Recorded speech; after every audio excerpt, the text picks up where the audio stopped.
আসসালামু আলাইকুম ভিউয়ার্স, আজকে আমি একটা রেসিপি নিয়ে এসেছি আপনাদের কাছে। ঘরে বসে খুব সহজে কিভাবে হালিম তৈরি করা যায়।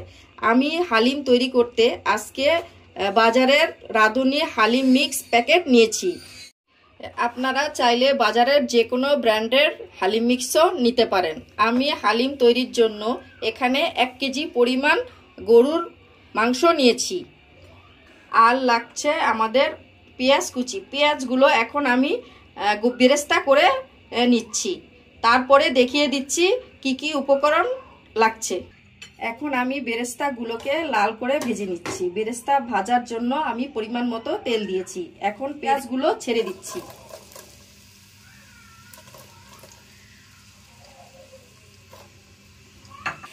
বেরেস্তাগুলোকে ভালো করে বাদামি রং করে ভেজে নিতে হবে।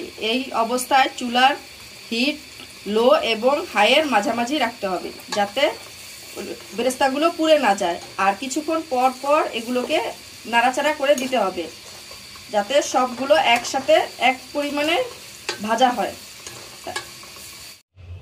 এখন আমার পেঁয়াজের বেরেস্তাগুলো হয়ে গেছে। এখানে আমি 2 কাপ পেঁয়াজের বেরেস্তা তৃতীয়াংশ ভেজে উঠিয়ে নিয়েছি, আর 1 অংশ রেখেছি মাংসতে দেওয়ার জন্য।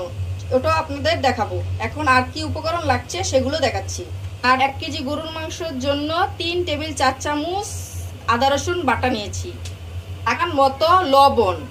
ডেকোরেশনের জন্য লাগছে আদা কুচি, মরিচ কুচি, পাতা কুচি, লেবু। আর যা মশলা তা রাঁধুনি প্যাকেটের মধ্যেই আছে। এখানে মশলার প্যাকেট আছে, আর আছে ডালের প্যাকেট। এটা আমরা 30 মিনিট আগে হালকা কুসুম কুসুম গরম পানিতে ভিজিয়ে রাখবো।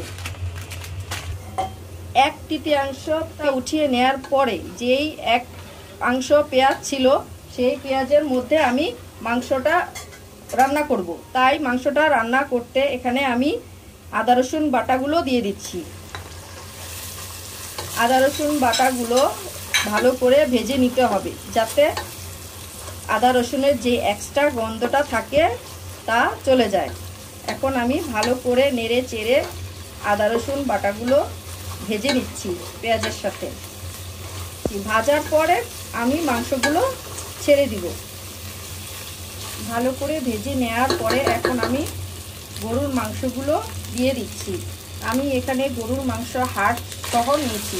আপনারা চাইলে হাড় ছাড়া মাংস ব্যবহার করতে পারেন।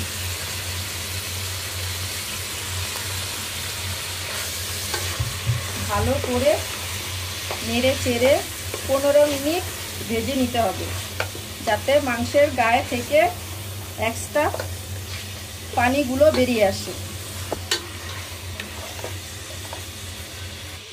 মাংসগুলো ভালো করে ভেজে নেওয়ার পর এখানে আমি কিছু লবণ অ্যাড করছি।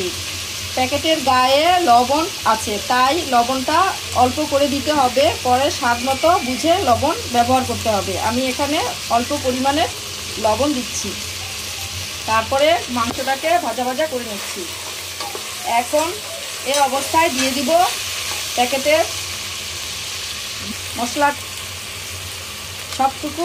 আমি এখানে 2টা হালিম তৈরি করছি, তাই আমি 2টা হালিমের জন্য 2টা প্যাকেট দিয়ে দিচ্ছি।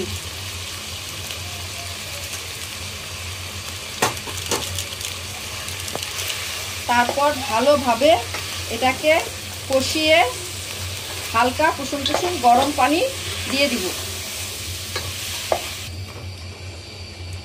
এখন আমি কুসুম কুসুম গরম পানি দিয়ে দিলাম। ভালো করে নাড়াচাড়া করে আমি এটা সিদ্ধ হওয়ার জন্য ঢেকে দেব।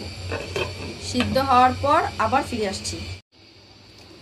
এখন আমরা মাংসগুলো সিদ্ধ হওয়ার পরে ভিজিয়ে রাখা ডালগুলো ঢেলে দিব। ডালগুলো ঢালার পরে আমাদের অনবরত লাগতে হবে। এটা দেখিয়ে দিব। এই অবস্থায় আমাদের হালিম হয়ে গেছে। এখন আমি এইটা পরিবেশন করব। পরিবেশন করে ফিরে আসছি। ভিউয়ার্স, তৈরি হয়ে গেল আমাদের মজাদার হালিম। এখন আপনারা হালিমটি বাসায় তৈরি করে খাবেন। ভালো লাগলে আমার চ্যানেলটি লাইক শেয়ার কমেন্ট করতে ভুলবেন না। ধন্যবাদ।